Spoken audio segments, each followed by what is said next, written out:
الحمد لله رب العالمين والصلاة والسلام على أشرف الأنبياء والمرسلين نبينا محمد وعلى آله وصحبه أجمعين أما بعد.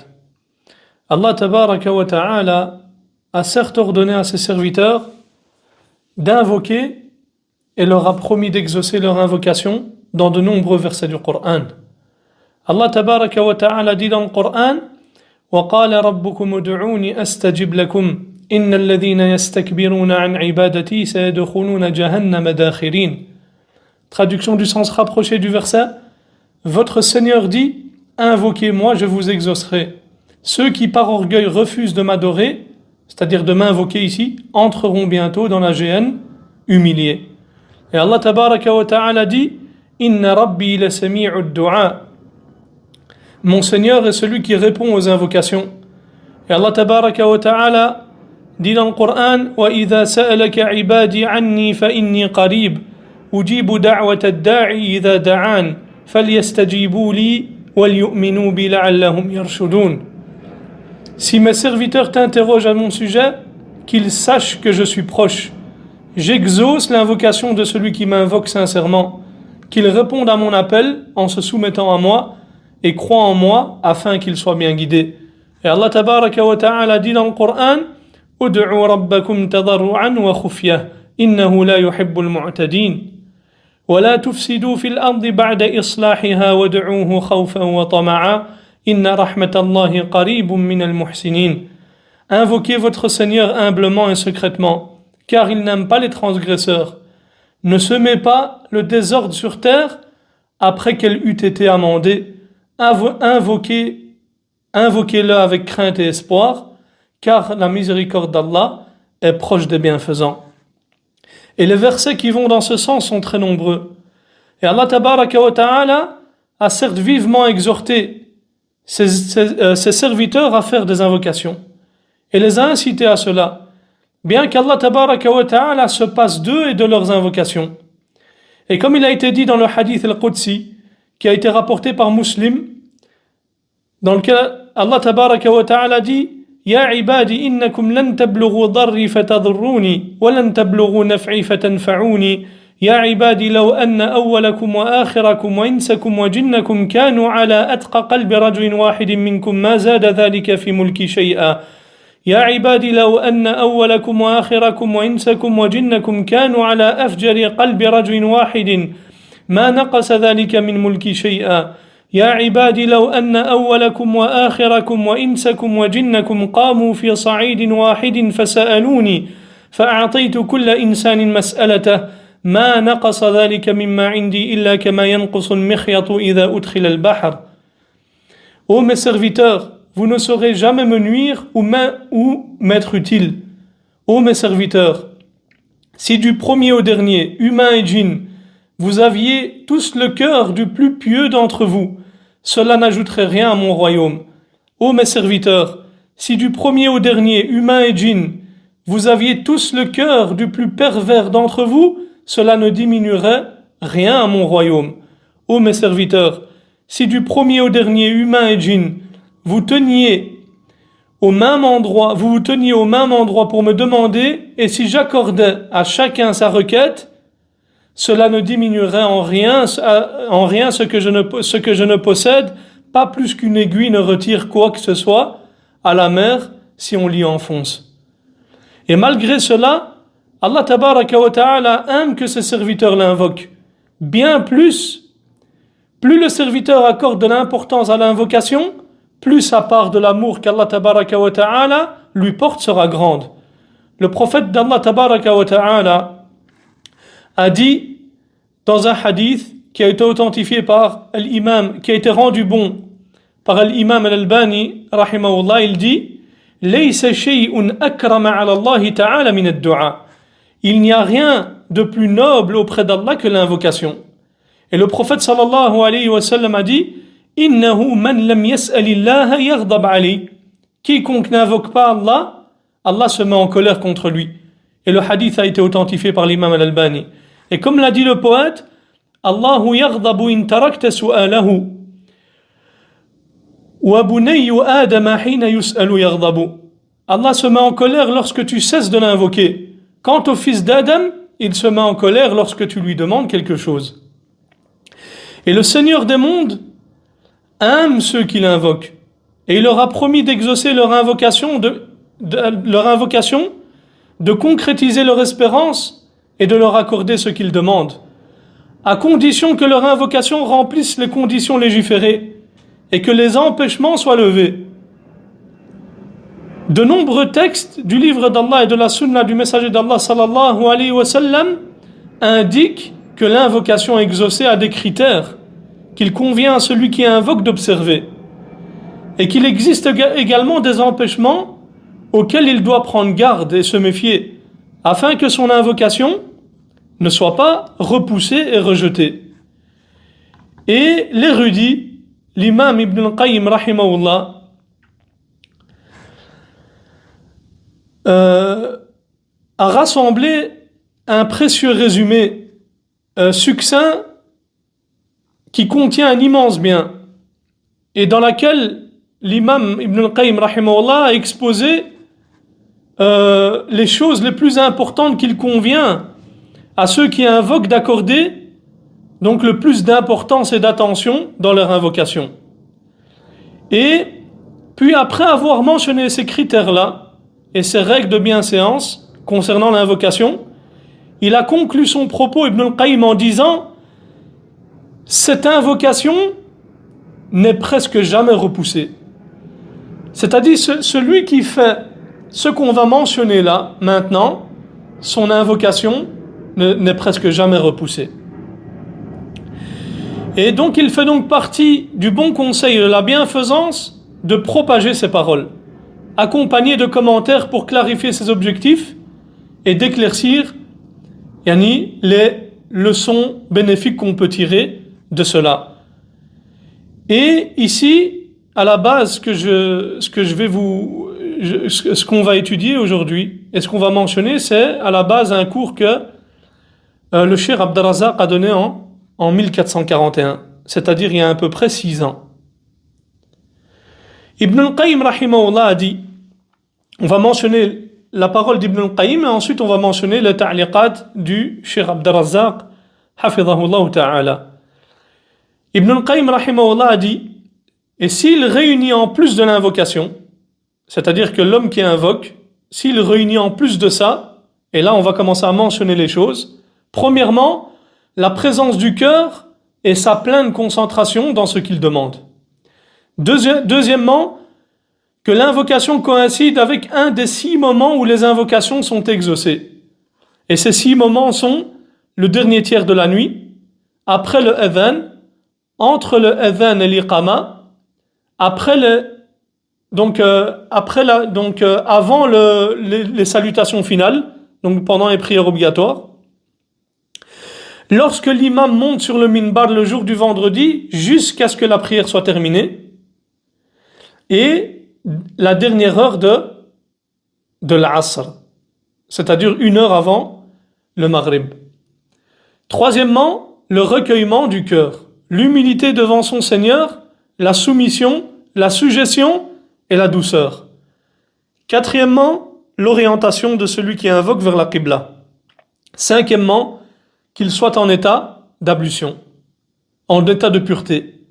Sixièmement, qu'il lève ses mains vers le ciel. Septièmement, qu'il débute ses invocations en louant Allah tabaraka wa ta'ala et en faisant ses éloges.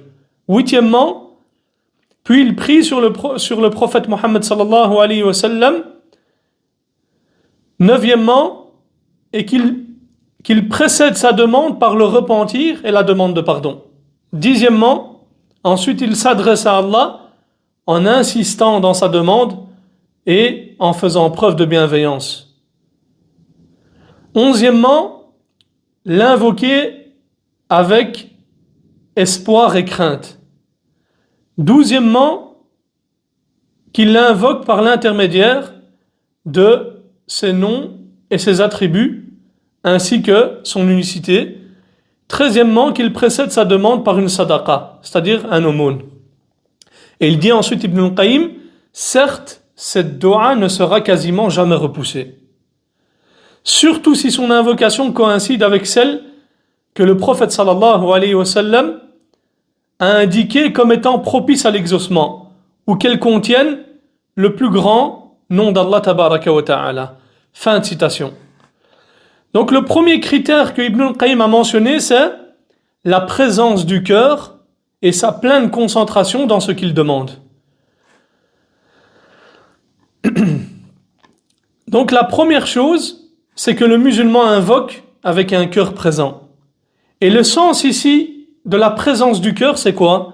C'est qu'il soit tourné vers Allah tabaraka wa ta'ala. Et que son invocation ne se limite pas seulement à bouger sa langue alors que son cœur est inattentif. Mais il doit plutôt bouger sa langue en faisant des invocations et qu'au même moment son cœur soit présent. C'est pourquoi le prophète sallallahu alayhi wa sallam a dit dans le hadith authentique qui a été rendu bon par l'Albani rahimahullah, Ud'u Allah wa antum muqinun bil ijabah wa'lamu anna Allah la yastajibu du'aan min qalbin ghafilin lahin. Le prophète sallallahu alayhi wa sallam a dit, invoquez Allah en étant certain de l'exaucement, car certes Allah n'exauce pas à un serviteur qu'il a invoqué avec un cœur inattentif. Et parmi les signes de l'absence de présence du cœur lors de l'invocation, il y a le fait d'être préoccupé, distrait et faire des mouvements excessifs pendant l'invocation. Comme par exemple, on voit la langue de la personne qui invoque on voit la personne prononcer des invocations, tandis que sa main, par exemple, il joue avec sa main sur le sol, ou il touche son vêtement, ou autre chose semblable. Ou bien on le voit tourner le regard à droite et à gauche pendant qu'il invoque.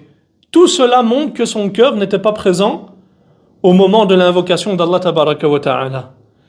Et c'est pour ça, lorsque Omar ibn Abdul Aziz rahimahullah a vu un homme invoquer Allah tabaraka wa ta'ala tout en jouant avec des cailloux dans sa main, il lui a dit, ne serait-il pas mieux que tu jettes tes cailloux et que tu fasses preuve de sincérité envers Allah dans ton invocation? Et subhanallah, à notre époque, il y a une sorte qu'on peut faire l'analogie avec la pierre, mais qui est d'un autre genre qui est apparu, que les gens tiennent en main la plupart du temps. Et cette chose, c'est le téléphone portable. Et ce téléphone portable qui a occupé les cœurs bien plus encore que les mains, avec un amas de divertissement et de distraction. Les gens ne maîtrisent même plus, ne savent même plus comment invoquer. Subhanallah. Et à ceux-là, il conviendrait de dire, ne serait-il pas mieux que tu éteignes ton téléphone portable et que tu fasses preuve de sincérité envers Allah dans ton invocation? Et la première chose donc, pour celui qui souhaite qu'Allah tabaraka wa ta'ala exauce son invocation, est de se tourner avec donc son cœur vers Allah tabaraka wa ta'ala. Et que son cœur soit présent au moment de l'invocation. De lutter contre lui-même pour regrouper son esprit et son cœur sur ce qu'il demande dans ses invocations et ce dont il a besoin. Et de ne pas se laisser distraire par autre chose que par ce par quoi il invoque son Seigneur tabaraka wa ta'ala. Car le cœur se disperse s'il est négligé. Il faut donc lutter pour le rassembler et le rendre présent au moment de l'invocation. Le deuxième critère qu'a mentionné Ibn al-Qayyim, c'est le fait de choisir les moments propices à l'exaucement. Et Ibn al-Qayyim ici a énuméré 6 moments. Le premier, il dit le dernier tiers de la nuit. Et ce moment est considéré comme l'un des plus propices à l'exaucement de l'invocation, et parmi les plus importants. Comme cela a été rapporté de manière authentique que le prophète sallallahu alayhi wa sallam a dit, et le hadith a été rapporté par Bukhari et Muslim, ينزل ربنا تبارك وتعالى كل ليلة إلى السماء الدنيا حين يبقى ثلث الليل الآخر فيقول من يدعوني فأستجيب له ومن يسألني فأعطيه ومن يستغفرني فأغفر له. Notre Seigneur descend chaque nuit au ciel le plus bas quand il ne reste que le dernier tiers de la nuit. Il dit: qui m'invoque, que je l'exauce. Qui me demande, que je lui donne. Qui implore mon pardon, que je lui pardonne. Subhanallah, ya ikhwa wa akhawat. Ici, combien d'entre nous, si maintenant on lui proposait un poste ou bien le moyen de faire de l'argent ou autre et qu'il faille à ce moment-là se lever le plus tôt possible pour obtenir cet argent-là, wallahi, on va tous se lever. Mais regardez qu'est-ce qu'Allah tabaraka wa ta'ala, qu'est-ce que le prophète sallallahu alayhi wa sallam nous dit. Notre Seigneur descend chaque nuit au ciel le plus bas, quand il ne reste que le dernier tiers de la nuit. Il dit: qui m'invoque, je l'exauce. Qui me demande, que je lui donne. Qui implore mon pardon, que je lui pardonne. Comment on peut encore, ya ikhwa wa akhawat, ne pas se lever la nuit pour prier et demander à notre Seigneur de nous pardonner ou de faire des invocations? Et le hadith ici indique que ce moment grandiose et béni fait partie des temps les plus propices à l'exaucement. Et il convient donc à tout musulman de s'efforcer de tirer profit de ce bien et de veiller à ne pas laisser aucune nuit et de veiller à ne pas laisser passer aucune nuit sans invoquer Allah tabaraka wa ta'ala durant ce moment béni. Le deuxième moment, donc le premier moment c'est quand? Le dernier tiers de la nuit. Le deuxième moment c'est après le adhan. Donc il dit après le adhan, c'est-à-dire directement après le adhan. Et c'est un moment grandiose pour invoquer. Et c'est un moment qui diffère du troisième moment que nous allons invoquer, et ni par la suite. Et ce en vertu de ce qu'a rapporté Abdullah ibn Amr, qu'un homme est venu chez le prophète sallallahu alayhi wa sallam, et il lui a dit, Ya Rasulallah, innal mu'adhdhinina yafdulunana. Et il a dit au prophète sallallahu alayhi wa sallam: ô messager d'Allah, les mu'adhdhin, ceux qui font l'adhan, nous ont précédés dans le bien. Et le prophète sallallahu alayhi wa sallam, qu'est-ce qu'il lui a dit? Il lui a dit: qul kama yaqulun fa idha intahita fasal tu'ta. Répète ce qu'ils disent, et lorsque tu as terminé de répéter ce que le mu'adhdhin dit, alors invoque et il te sera accordé. Et ce hadith a été rendu bon par l'imam al-Albani rahmatullahi alayhi. Et le hadith ici indique que le mérite de cette invocation est lié au fait d'entendre l'appel à la prière et de répondre au muezzin. Et il convient donc au musulman, lorsqu'il entend l'appel à la prière et répète les paroles avec le muezzin, c'est-à-dire qu'il répète ce que le muezzin dit, puis qu'il fait suivre cela par ce qui a été rapporté dans la sunna, tel que la prière sur le prophète sallallahu alayhi wa sallam, ainsi que la demande à Allah tabaraka wa ta'ala de lui accorder le wasila ou le fadila, qu'il ne s'arrête pas là, mais qu'il poursuive plutôt et qu'il enchaîne en invoquant Allah tabaraka wa ta'ala par ce qu'il désire. Car c'est un moment grandiose et propice à l'exaucement, comme le prophète sallallahu alayhi wa sallam a dit dans le hadith qu'on vient de mentionner: lorsque tu as terminé, alors invoque et il te sera accordé. Ça, c'est le hadith du prophète sallallahu alayhi wa sallam. Et pour faïda, ya ikhwa wa akhawat, les savants ont mentionné que les sunan du adhan sont au nombre de 5, comme Ibn al-Qayyim l'a mentionné. La première sunna, c'est quoi? C'est de répéter ce que le muezzin dit. Donc, celui qui fait l'appel à la prière. Le muezzin, celui qui fait l'appel à la prière. Sauf lorsque celui-ci dit hayya ala as-salah wa hayya ala al-falah, alors à ce moment-là, là on dit la hawla wa la quwwata illa billah. Deuxièmement, dire raditu billahi rabban wa bil islami dinan wa bi muhammadin sallallahu alayhi wa sallam nabiyya. Après que le muezzin ait dit les deux attestations. Après que le muezzin ait dit ashhadu an la ilaha illallah, ashhadu an la ilaha illallah, ashhadu anna muhammadan rasulullah, ashhadu anna muhammadan rasulullah, la sunna c'est de dire après ces deux choses-là, il dit raditu billahi rabban wa bil islami dinan wa bi muhammadin sallallahu alayhi wa sallam nabiyya. La troisième chose à dire, ce qui est une sunna et qui est recommandé de dire, c'est le fait de dire la prière sur le prophète sallallahu alayhi wa sallam après que le muezzin ait terminé le adhan. C'est-à-dire, après qu'il ait dit la ilaha illallah, Allahumma salli ala Muhammad wa ala ali Muhammad, comme vous connaissez. La quatrième chose qu'il est recommandé de dire, c'est dire l'invocation de l'appel à la prière. Comme vous connaissez tous, Allahumma rabba hadhi da'wati tamma was-salati al-qa'ima ati Muhammadan al-wasila wal-fadila wab'athu maqaman mahmoudan alladhi wa'adtah.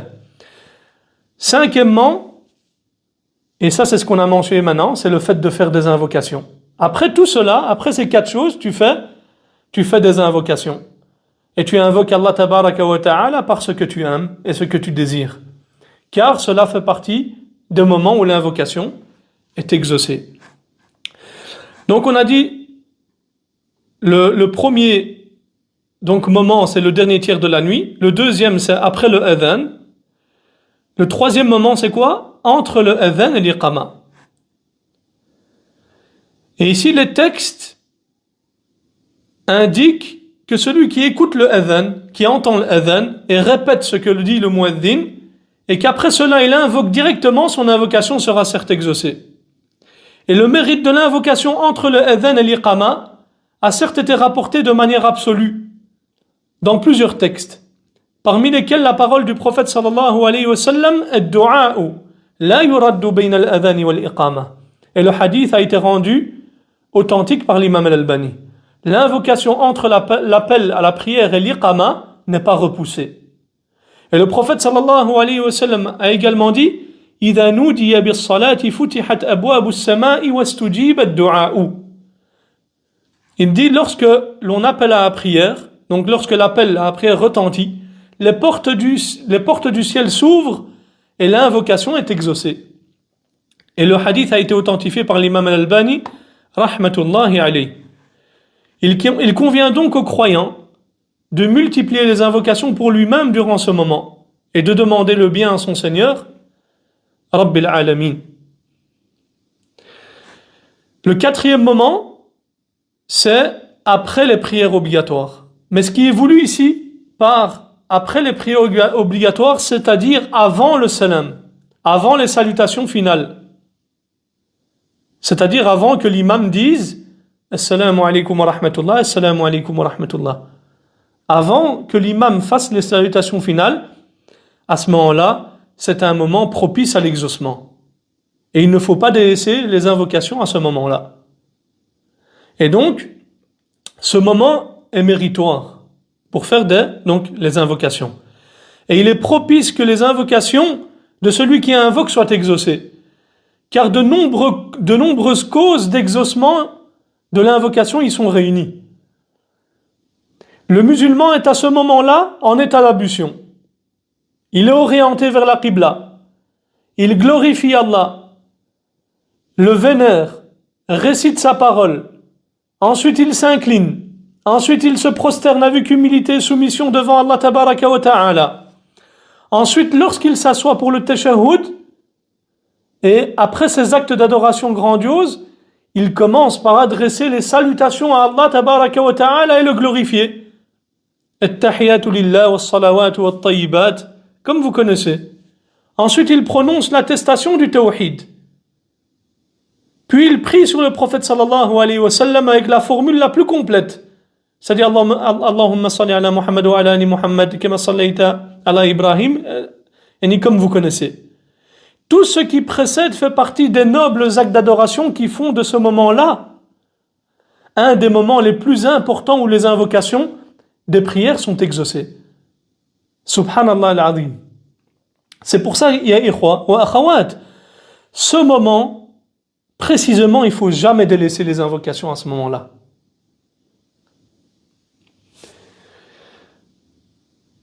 Et c'est pourquoi dans le hadith d'Ibn Mas'ud, radiyallahu an, où le prophète sallallahu alayhi wa sallam, c'est-à-dire dans le hadith où il a été mentionné le tashahhud, lorsque le prophète sallallahu alayhi wa sallam lui a enseigné le tashahhud, il lui dit à la fin, ثُمَّ يَتَخَيَّرُ مِنَ الدُّعَاءِ أَعْجَبَهُ إِلَيْهِ فَيَدْعُوهُ.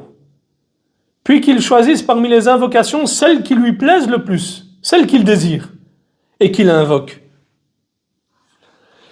Le cinquième moment, lorsque l'imam monte sur le minbar le jour du vendredi, jusqu'à ce que la prière soit terminée. Et ce, en vertu de ce qui a été rapporté de manière authentique du prophète sallallahu alayhi wa sallam, qu'il dit « Inna fil jumu'ati la sa'atan, la yuwafiquha muslimun qa'imun yusalli yas'alu Allah khayran illa a'tahu iyyah, wa qala biyadihi yuqalliluha » Et le hadith a été rapporté par Bukhari Muslim.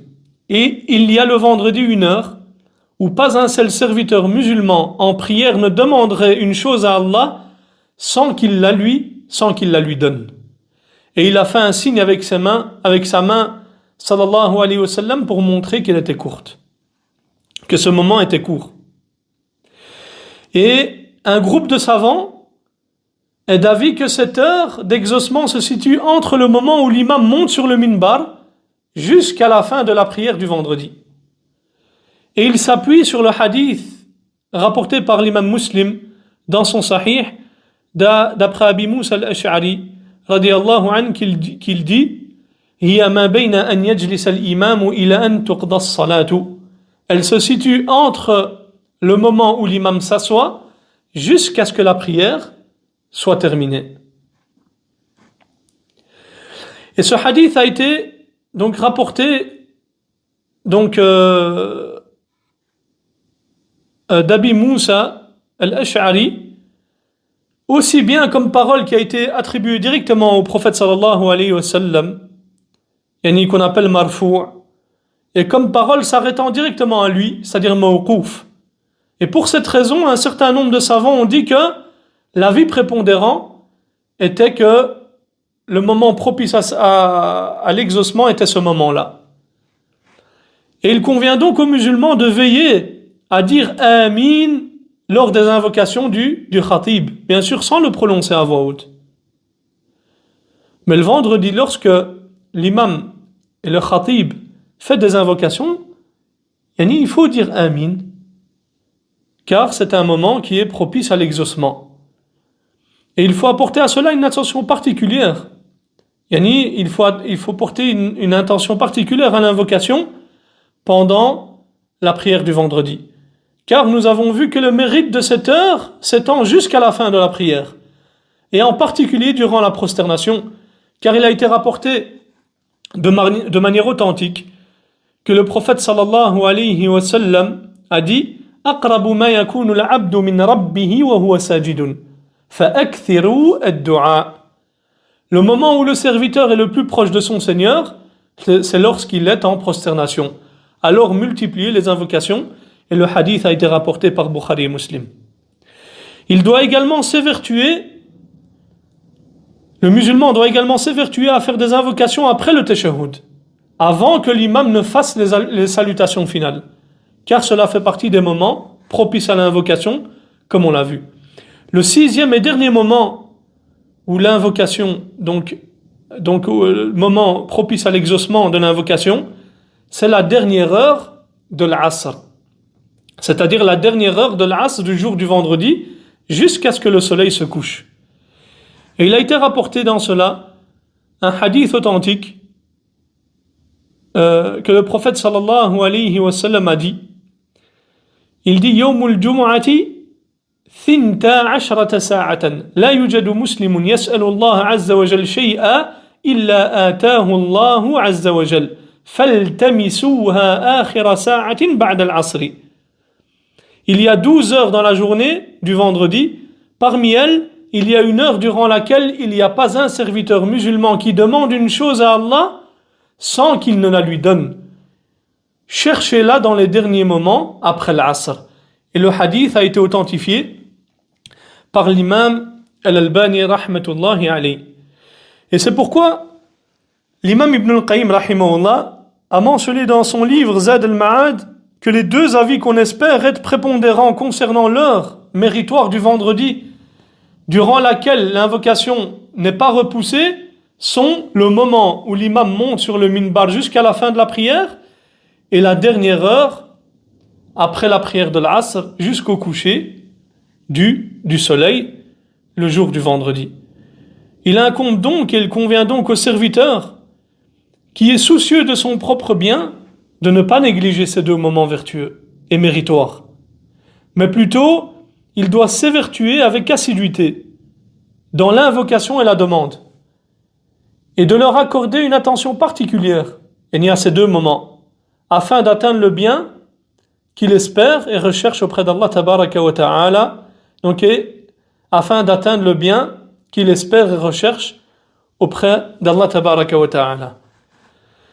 Donc voici les moments où l'invocation donc est exaucée bi'idhnillah.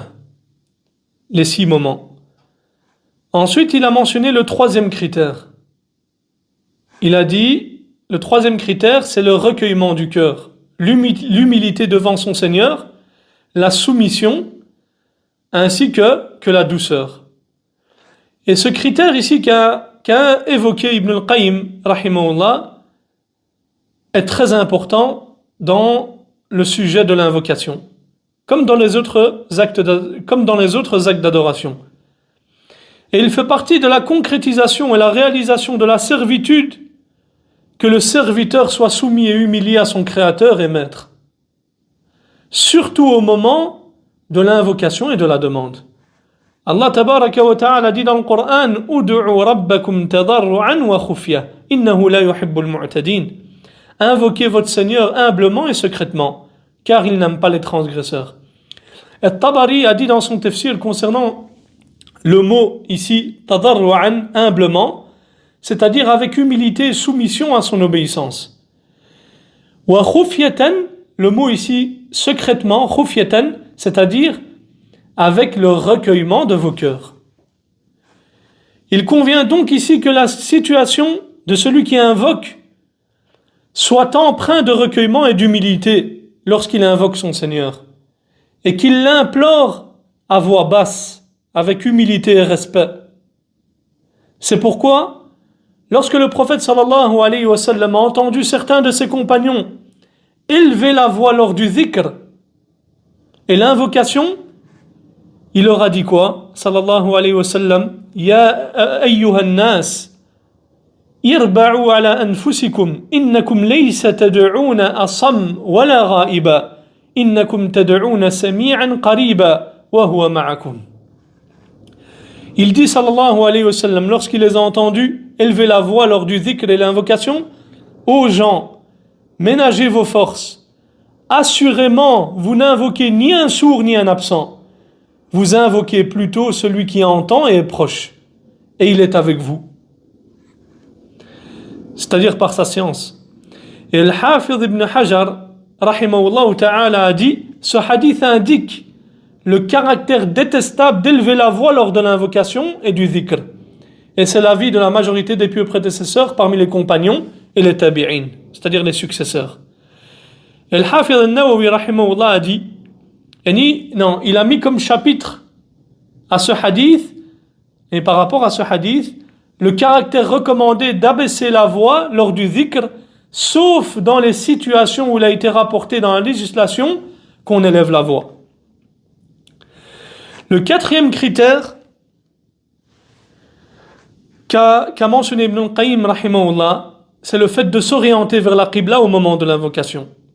Et s'orienter vers la qibla est considéré comme faisant partie des règles de bienséance relatives à l'invocation. C'est-à-dire ici, ce n'est pas une obligation. Donc,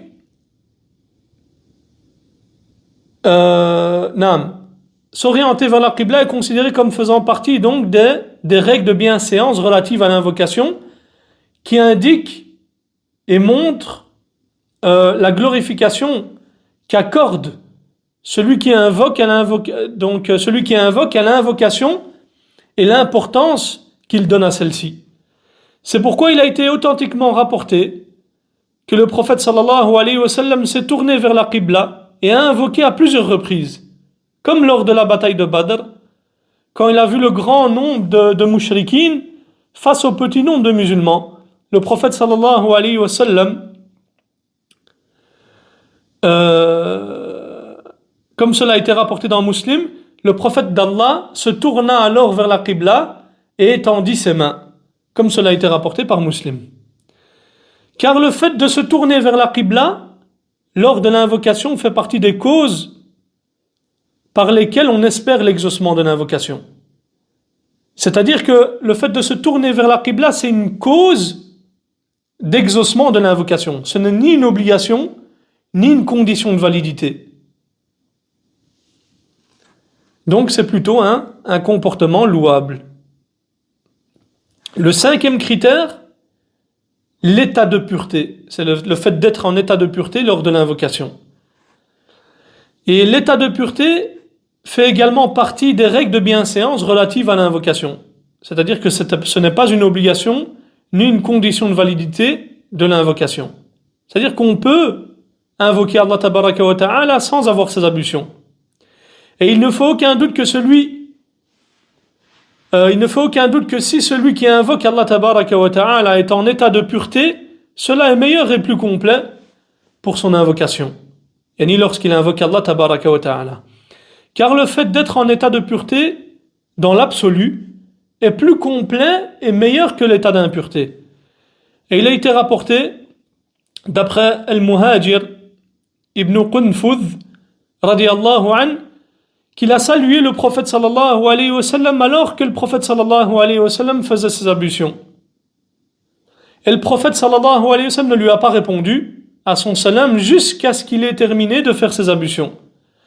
Puis il lui a rendu le salam et il lui a dit Innahu lam yamna'ni an arudda alayka illa anni karihtu an adhkura Allah illa ala taharatin. Rien ne m'a empêché de te rendre le salam si ce n'est que j'ai détesté évoquer Allah sans être en état de pureté. Et ce hadith a été authentifié par l'imam Al-Albani rahmatullahi alayhi. Le 6e critère, le fait de lever les mains lors de l'invocation.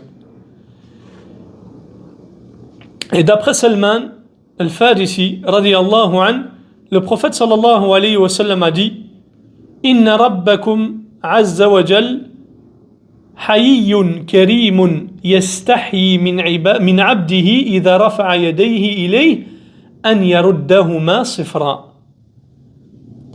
Certes, votre Seigneur est pudique et généreux. Il éprouve de la pudeur envers son serviteur lorsqu'il lève ses mains vers lui, de les lui rendre vides. Et le hadith a été authentifié par l'imam Al-Albani rahmatullahi alayhi. Allahu Akbar. Allah Tabaraka wa Ta'ala est celui qui se dispense de tout. Huwa al-Ghani. Il éprouve de la pudeur Tabaraka wa Ta'ala envers son serviteur lorsqu'il lève ses mains vers lui, de les lui rendre vides. Allahu Akbar.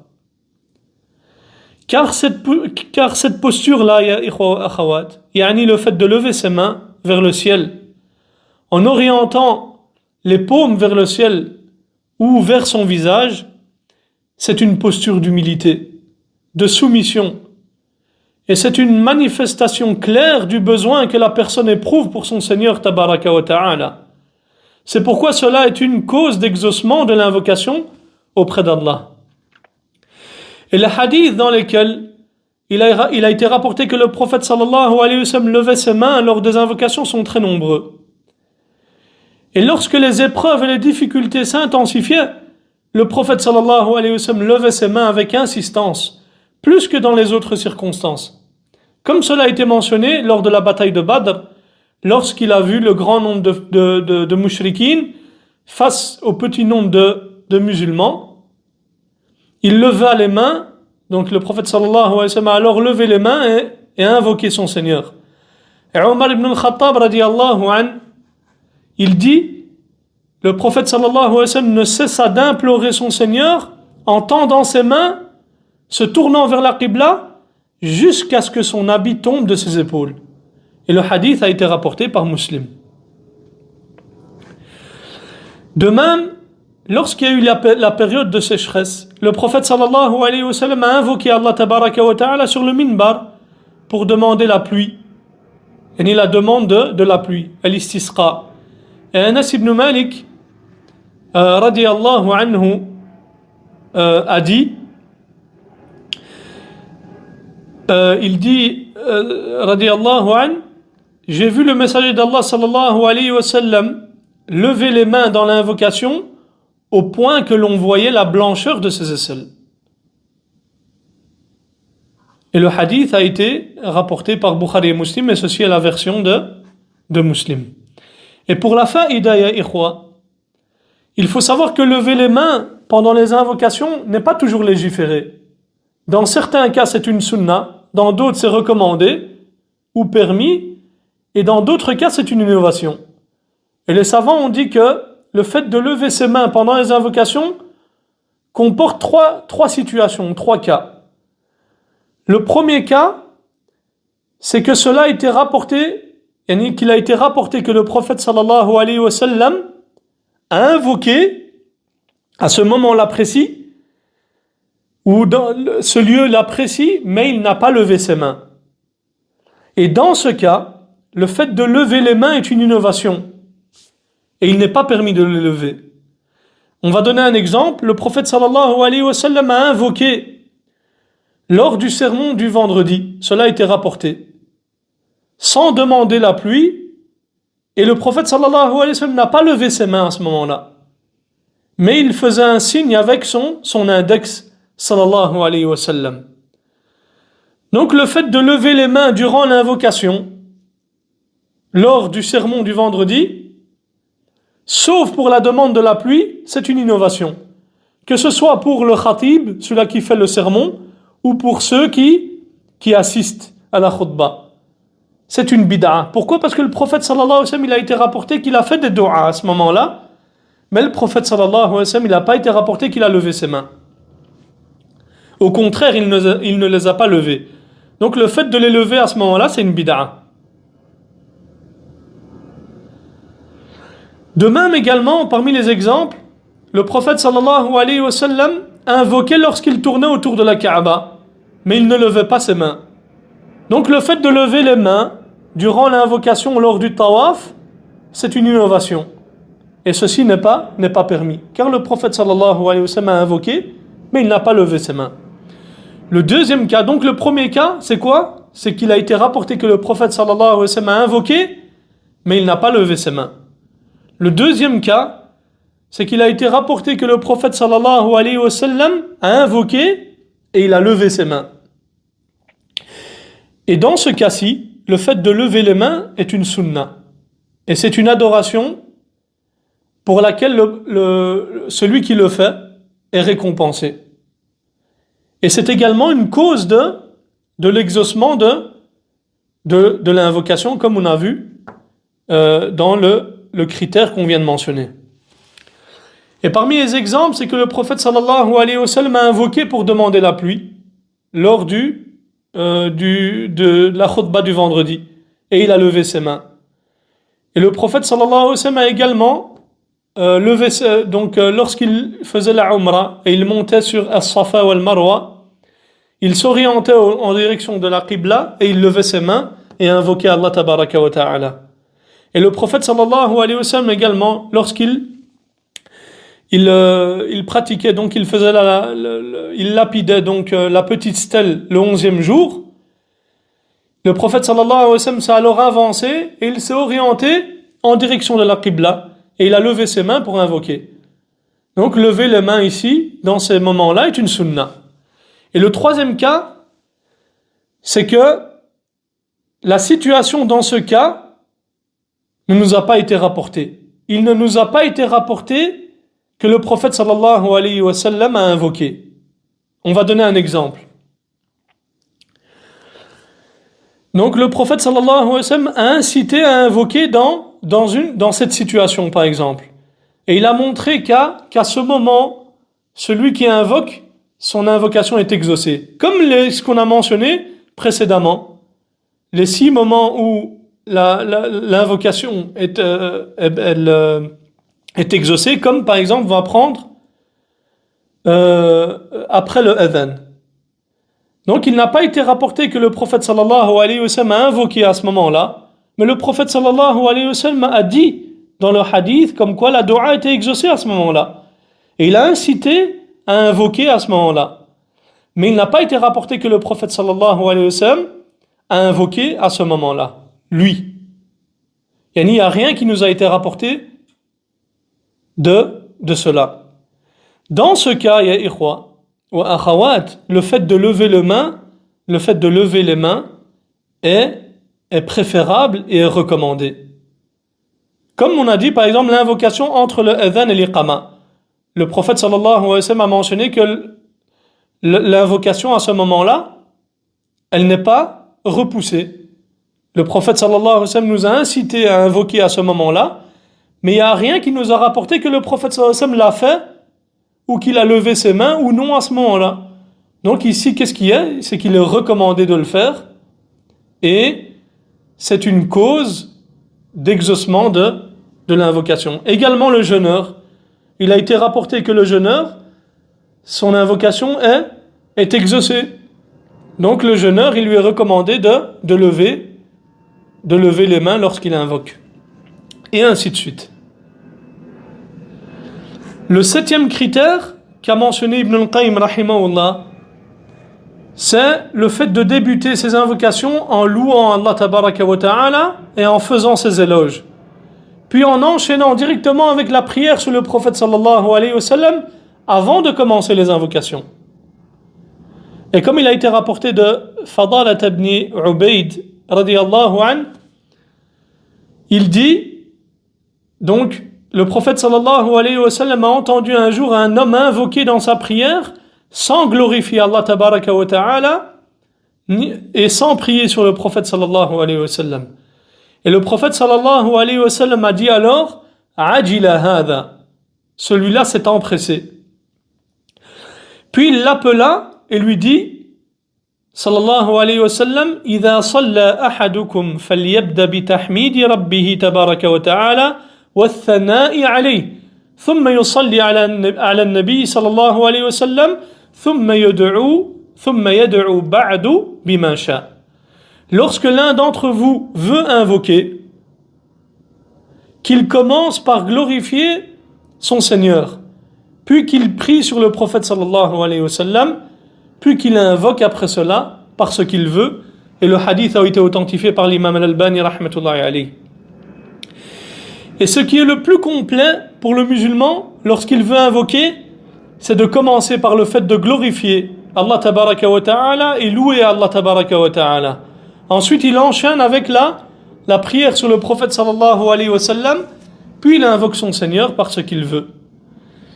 Et c'est ainsi que nous savons maintenant le mérite de l'invocation après avoir entendu l'adhan, ainsi que son mérite après le dernier tashahhud dans la prière, comme cela a été mentionné précédemment, car dans les deux cas, l'invocation est précédée par la louange et la glorification d'Allah, ainsi que la prière sur son messager Muhammad sallallahu alayhi wa sallam. Il convient donc que l'invocation faite après ces moments fasse partie des moments propices à l'exaucement. Le 8e critère, Ibn al-Qayyim a mentionné, le fait de se repentir, donc le repentir et la demande de pardon avant d'invoquer. Et il n'y a de doute que les péchés font partie des empêchements qui ont un impact sur l'exaucement de l'invocation.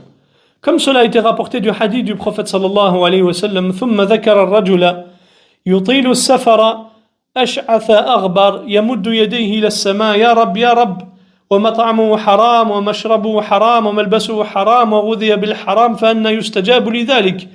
Le hadith qu'on connaît tous. Donc puis le prophète sallallahu alayhi wa sallam évoquait un homme qui prolonge son voyage, les cheveux ébouriffés, couverts de poussière, et qui lève les mains vers le ciel, invoquant Allah en disant « Ô Seigneur, ô Seigneur », alors que ce qu'il mange est illicite, ce qu'il boit est illicite, que les habits qu'il porte sont illicites, et que la nourriture qu'on lui a donnée est illicite. Et le prophète sallallahu alayhi wa sallam a alors dit « Comment serait-il exaucé ?» Et cet homme, subhanallah, méditez un peu sur le hadith, cet homme avait pourtant réuni plusieurs causes d'exaucement dans son invocation. Il a invoqué son Seigneur en étant en voyage, qui est une cause. Il levait les mains vers le ciel, qui est une cause, mais il ne s'est pas abstenu de commettre le haram, c'est-à-dire l'illicite. Son vêtement, sa nourriture et sa boisson provenaient de quoi? Du haram, de l'illicite. Et cela est donc un obstacle et une barrière à l'exaucement de l'invocation. Et l'un des pieux prédécesseurs a dit: ne sois pas étonné du retard dans l'exaucement lorsque tu invoques, alors que tu as bloqué ses chemins ou obstrué ses chemins par tes péchés. Allahu Akbar.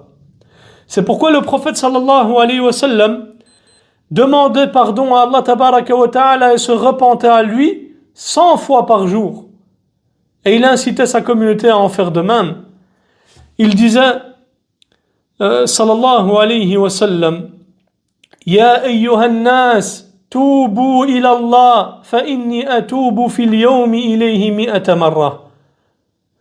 Ô gens, repentez-vous à Allah, car moi je me repens à lui 100 fois par jour. Allahu Akbar. Alors que c'est le prophète sallallahu alayhi wa sallam. Il convient donc au croyant qui est soucieux de son propre bien de multiplier les demandes de pardon et le repentir, tout en reconnaissant son péché, en regrettant de l'avoir commis et en ayant la ferme résolution à ne pas revenir à ce péché. Surtout lorsque la personne invoque son Seigneur, car c'est une cause pour qu'Allah tabaraka wa ta'ala accepte son repentir, exauce son invocation et lui accorde ce qu'il demande. Le 9e critère, le fait d'insister dans l'invocation et ne pas faire preuve d'impatience. D'après Abi Hurayra radiyallahu anhu, le prophète sallallahu alayhi wa sallam a dit: yustajabu li ahadikum ma lam ya'jal. يقول قد دعوت ربي فلم يستجب لي. Le prophète sallallahu alayhi wa sallam a dit: l'un d'entre vous ne cesse d'être exaucé tant qu'il ne s'impatiente pas en disant: j'ai invoqué mon Seigneur, mais il ne m'a pas exaucé. Et parmi les règles grandioses ici de bienséance relatives à l'invocation, c'est le fait d'insister dans la demande et répéter l'invocation et persévérer dans la demande, tout en recherchant et en choisissant les moments méritoires, c'est-à-dire d'invoquer lors des moments méritoires. Car celui qui ne cesse de frapper aux portes est sur le point qu'on lui ouvre. Et quiconque médite l'invocation des doués d'intelligence à la fin de la sourate Ali Imran, il remarquera qu'à chaque fois dans les versets, ils ont répété le mot Rabbana, Rabbana, Rabbana, Seigneur, notre Seigneur, notre Seigneur. 5 fois dans leur invocation. Et la sourate, à ce moment-là, se conclut, donc le verset se conclut comment? Par la parole d'Allah tabaraka wa ta'ala: Fastajaba lahum rabbuhum. Leur Seigneur leur répondit, leur exauça. Il convient donc aux serviteurs de ne pas faire preuve d'impatience face à l'attente de l'exaucement, car la précipitation est l'un des fléaux qui empêche l'invocation de produire son effet sur lui. Car celui qui se précipite et fait preuve d'impatience, lorsqu'il tarde à voir l'exaucement, il se lasse et abandonne l'invocation de manière générale. Et sa situation est alors à l'image de quelqu'un qui sème une graine ou plante un arbre, puis commence à en prendre soin et à l'arroser. Mais lorsqu'il ne voit pas rapidement son développement et ses fruits sortir, il l'abandonne et le néglige et n'obtient pas ce qu'il voulait tirer de cela. Et Ibn al-Qayyim rahimahullah a attiré l'attention ici dans cela sur une faïda. Il dit qu'il insiste auprès de lui dans la demande et qu'il fasse preuve, qu'il le fasse avec respect et douceur. Ici, il a mentionné at-tamalluq, yani tamallaqahu, il dit. Et le cheikh, il nous dit ici at-tamalluq, c'est quoi? Huwa at-talattuf wa at-tawaddud fi at-talab. C'est-à-dire Allahu alam, le fait de faire preuve de douceur dans la requête. Et cela signifie donc que l'insistance dans l'invocation doit se faire avec délicatesse, douceur, respect, et en manifestant son besoin devant Allah tabaraka wa ta'ala, qu'on a besoin d'Allah tabaraka wa ta'ala, qu'on a besoin de la rahma d'Allah tabaraka wa ta'ala, le Seigneur des mondes. Le 10e critère qu'il regroupe dans son invocation entre l'espoir et la crainte. Et le fait de regrouper dans son invocation entre l'espoir et la crainte est une chose extrêmement importante dans le sujet de l'invocation, comme dans les autres actes d'adoration. Et il convient au croyant, lorsqu'il accomplit ses adorations, de se tenir entre l'espoir et la crainte, entre la peur et l'espérance. C'est pourquoi, lorsqu'Allah tabaraka wa ta'ala a évoqué dans la sourate Al-Anbiya les prophètes, qu'il a évoqué les récits de ces prophètes, et comment il les a sauvés de la détresse et des épreuves, il a conclu tabaraka wa ta'ala en disant إنهم كانوا يسارعون في الخيرات ويدعوننا رغبا ورهبا وكانوا لنا خاشعين. Nous l'avons exaucé et lui avons. Donc ensuite il dit, tous ces prophètes s'empressaient de faire le bien, nous invoquaient par espoir et crainte et faisaient preuve d'humilité devant nous.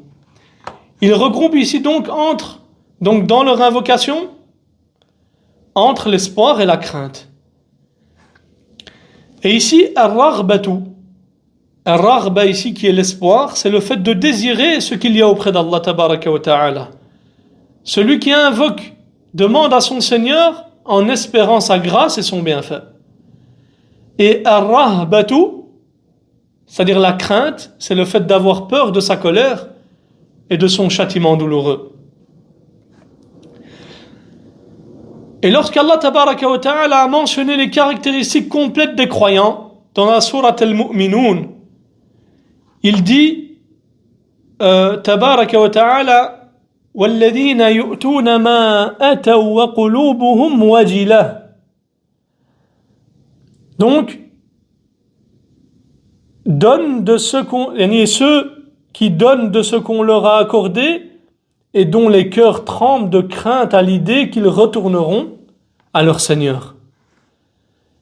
Le croyant s'évertue dans l'accomplissement des adorations afin d'obtenir la récompense du Seigneur de l'univers. Et malgré cela, leur cœur craint, c'est-à-dire les prophètes dans ce verset, les croyants dans ce verset, leur cœur craint que leur action ne soit pas acceptée. Ils regroupent alors dans leurs adorations entre l'espoir et la crainte.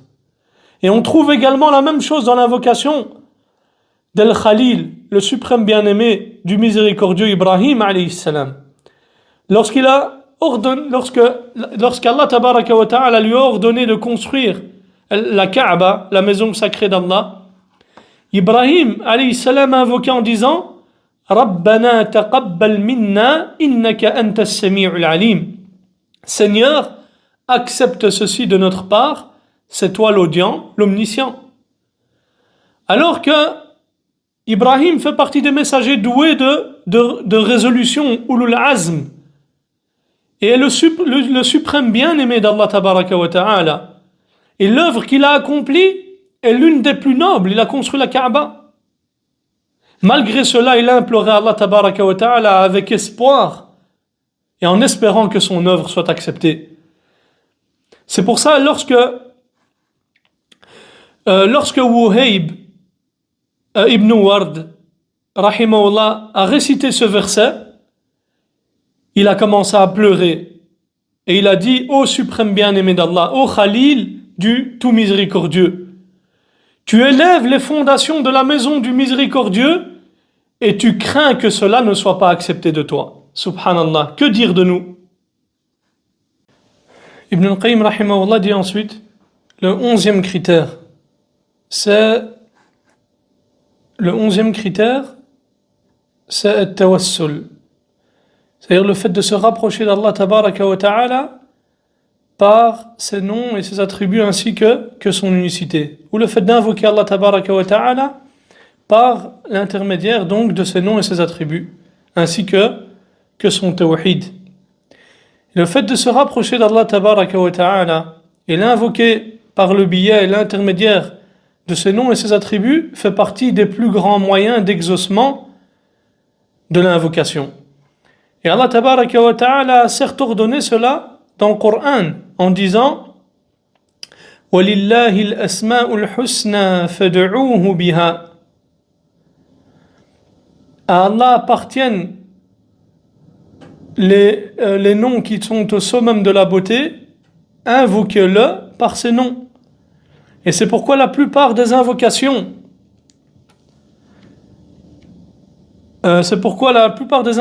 rapportées du prophète sallallahu alayhi wa sallam, ainsi que des prophètes avant lui, comprennent un tawassul, donc l'intercession, ou par les noms et les attributs d'Allah tabaraka wa ta'ala dans l'invocation.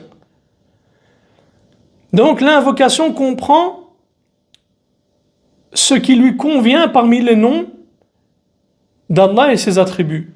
Par exemple, ici on va donner un exemple. Vous allez dire par exemple Ya Ghaffar Ighfirli.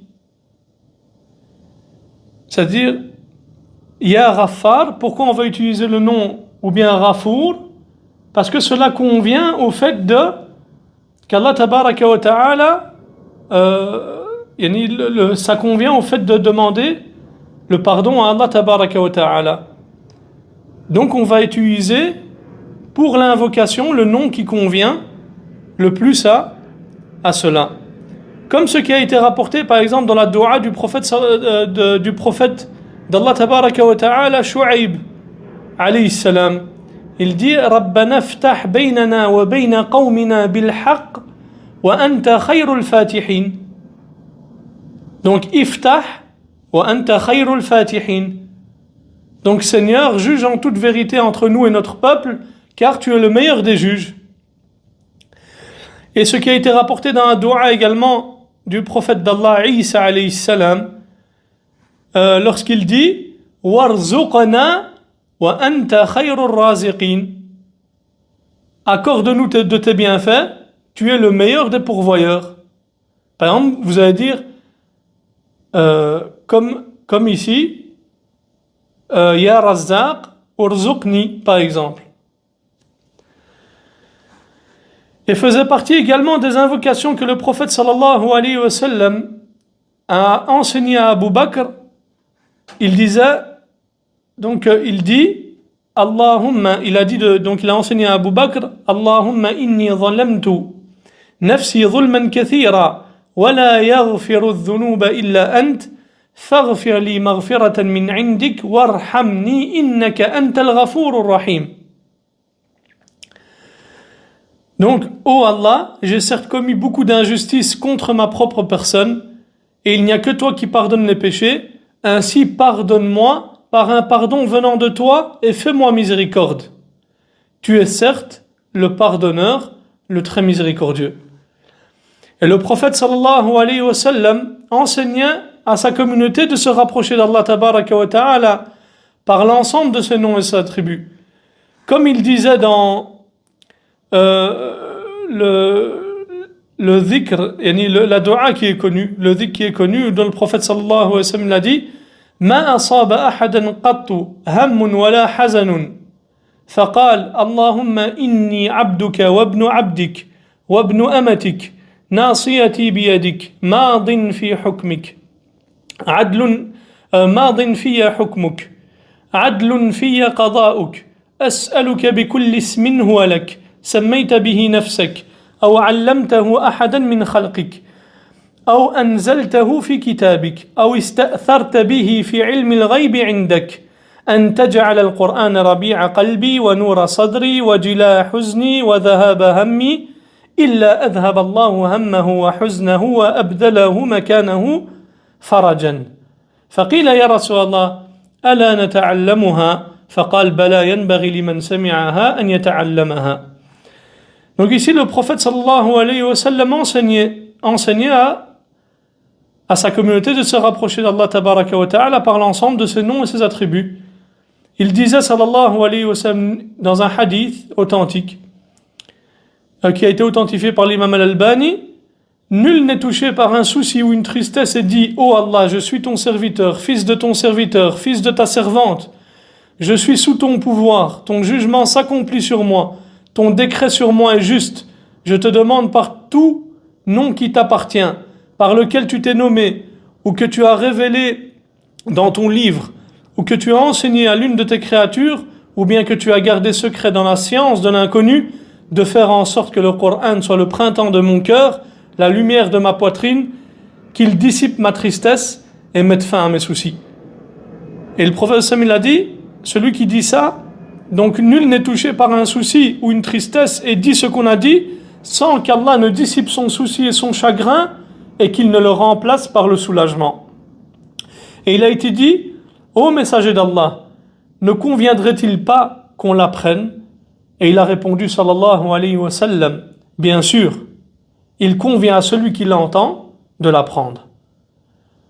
Donc il convient, ya ikhwa wa akhawat, qu'on apprenne cette invocation et ce dhikr. Et la parole de l'imam Ibn al-Qayyim ici, rahimahullah, il dit, et par son unicité, par son tawhid. Cela signifie qu'il est légiféré et recommandé de se rapprocher d'Allah tabaraka wa ta'ala par cet immense moyen. C'est même le plus noble et le plus important, le tawhid d'Allah tabaraka wa ta'ala. Et parmi les preuves de ce tawassul, par la foi et le tawhid, c'est qu'Allah tabaraka wa ta'ala a mentionné comme invocation des croyants dans la sourate Ali Imran. Il dit tabaraka wa ta'ala, Rabbana innana sami'na munadiyan yunadi lil imani an aminu bi rabbikum fa amanna. Rabbana faghfir lana dhunubana wa kaffir anna sayyi'atina wa tawaffana ma'al abrar. Seigneur, nous avons entendu un héros appeler à la foi en disant, croyez en votre Seigneur, et ainsi nous avons cru. Seigneur, pardonne-nous donc nos péchés, efface nos fautes, et rappelle-nous à toi parmi les gens de bien. Et lorsque le prophète sallallahu alayhi wa sallam a entendu quelqu'un dire, il a entendu dire Allahumma inni as'aluka anni ashhadu annaka anta Allah la ilaha illa ant al-ahad as-samad alladhi lam yalid wa lam yulad wa lam yakul lahu kufuwan ahad.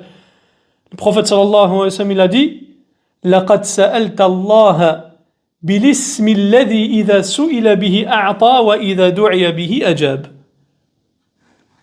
Donc le prophète sallallahu alayhi wa sallam a entendu quelqu'un dire, oh Allah, je te demande du fait que j'atteste qu'il n'est de divinité digne d'adoration excepté toi, le seul, le transcendant, celui qui n'a pas enfanté, n'a pas été enfanté et dont rien n'est légal. Le prophète sallallahu alayhi wa sallam, lorsqu'il a entendu, il dit alors, tu as certes demandé à Allah par son nom qui, lorsqu'on lui demande quelque chose par le biais de celui-ci, il l'accorde, et lorsqu'on l'invoque, il exauce. Allahu Akbar. Le hadith, il a été authentifié par l'imam al-Albani, rahmatullah alayhi. Le 12e critère, le fait de faire une sadaqa avant d'invoquer. Donc faire l'aumône avant d'invoquer. Et la sadaqa occupe un rang immense. Il a été rapporté de manière authentique que le prophète sallallahu alayhi wa sallam a dit, Sadaqatu sirri tutfi'u ghadab ar-rabb. L'aumône donnée en secret éteint la colère du Seigneur. Et le hadith a été authentifié par l'imam al-Albani, rahmatullah alayhi. Et il ne faut aucun doute que la dissipation de la colère d'Allah tabaraka wa ta'ala, du tout miséricordieux, envers le serviteur est une cause de l'exaucement de son invocation. Et également de l'obtention de ce qu'il demande. Et l'aumône fait également partie des bonnes œuvres par lesquelles il est légiféré aux croyants de se rapprocher d'Allah tabaraka wa ta'ala par le biais de celle-ci. Le 13e critère, le fait de choisir les invocations pour lesquelles le prophète sallallahu alayhi wa sallam a informé qu'elles sont exaucées. Donc, qu'elles sont exaucées avec celle-ci. Donc, lorsque le musulman choisit soigneusement ces invocations rapportées et les prononce avec véracité, présence du cœur, insistance, tout en réunissant les conditions et les règles de bienséance mentionnées précédemment, son invocation est alors très rarement repoussée. Et parmi les exemples d'invocation, il y a la parole du prophète sallallahu alayhi wa sallam, comme il dit l'invocation de Dhunnun, c'est-à-dire Yunus alayhi salam, lorsqu'il invoqua dans le ventre de la baleine. il disait La ilaha illa ant subhanaka inni kuntu min al-zalimin. Et il dit sallallahu alayhi wa sallam فإنه لم يدع بها رجل مسلم في شيء قط إلا استجاب الله له. Allahu Akbar. Le prophète sallallahu, donc il disait Yunus alayhi salam lorsqu'il était dans le vent de Abalan, il n'y a pas d'autre divinité qui mérite d'être adorée sauf toi, gloire à toi, j'étais certes parmi les injustes. Certes, le prophète sallallahu alayhi wa sallam, il a dit ensuite, certes il n'y a aucun homme musulman qui invoque par elle pour quoi que ce soit sans qu'Allah l'exauce. Et le hadith a été authentifié par l'Albani. Donc, il faut choisir ces invocations-là. Donc la personne dit par exemple La ilaha illa ant subhanaka inni kuntu min al-zalimin. Et il y a également ce qui a été rapporté d'après Anas ibn Malik, que le prophète sallallahu alayhi wa sallam a entendu un homme dire dans sa dua Allahumma inni as'aluka bi anna laka al-hamda la ilaha illa ant al-mannan badi'u as-samawati wal-ard ya dhal jalali wal-ikram ya hayyu ya qayyum. Et le prophète sallallahu alayhi wa sallam a dit لقد دعا الله باسمه العظيم الذي إذا دعي به أجاب وإذا سئل به أعطى. الله أكبر. Anas ibn Malik, il était avec le prophète sallallahu alayhi wa sallam et un homme priait, puis il a invoqué Allah tabaraka wa ta'ala avec ces paroles-là. Il dit Oh Allah, je te demande en vertu du fait que toutes les louanges te reviennent. Nulle divinité ne mérite d'être adorée en dehors de toi, l'unique, seul sans associé, le bienfaiteur par excellence, celui qui a créé les cieux et la terre à partir du néant, le détenteur de la majesté, de la générosité et de la noblesse, le vivant, celui qui subsiste par lui-même, c'est-à-dire le Qayyum. Je te demande le paradis et cherche refuge auprès de toi contre l'enfer. Ça, c'est ce qu'a dit l'homme. Allahu Akbar. Et c'est par ces choses-là, ya ikhwa wa akhawat, qu'on doit commencer nos invocations. Regardez qu'est-ce qu'il lui a dit le prophète sallallahu alayhi wa sallam lorsqu'il a entendu ça. Il a dit alors à ses compagnons, savez-vous par quoi il a invoqué? Ils ont répondu, Allah et son messager sont plus savants. Il dit sallallahu alayhi wa sallam, par celui qui détient mon âme dans sa main. Il a invoqué Allah par son nom suprême. Et dans une autre version, par le plus grand de ses noms. Qui, lorsqu'il est invoqué par ce nom, répond, et lorsqu'il est sollicité, il accorde. Allahu Akbar. Et également ce qu'on a mentionné précédemment, le prophète sallallahu alayhi wa sallam a entendu quelqu'un dire « Oh Allah, je te demande du fait que j'atteste qu'il n'est de divinité digne d'adoration excepté toi, le seul, le transcendant, celui qui n'a pas enfanté, n'a pas été enfanté et dont rien n'est légal, Il dit alors sallallahu alayhi wa sallam, tu as certes demandé à Allah par son nom qui, lorsqu'on lui demande quelque chose, par le biais de celui-ci, il accorde, et lorsqu'on l'invoque, il exauce. Et donc voici un ensemble de critères et de règles de bienséance relatives à l'invocation qu'a rapporté Ibn al-Qayyim rahmatullahi alayhi, et il convient à tout musulman de s'efforcer de les observer et de les appliquer dans ses invocations. Car lorsqu'elles sont réunies, comme l'a dit l'imam Ibn al-Qayyim rahimahullah, cette invocation est alors très rarement repoussée ou rejetée. هذا وصلى الله على نبينا محمد وعلى آله وصحبه وسلم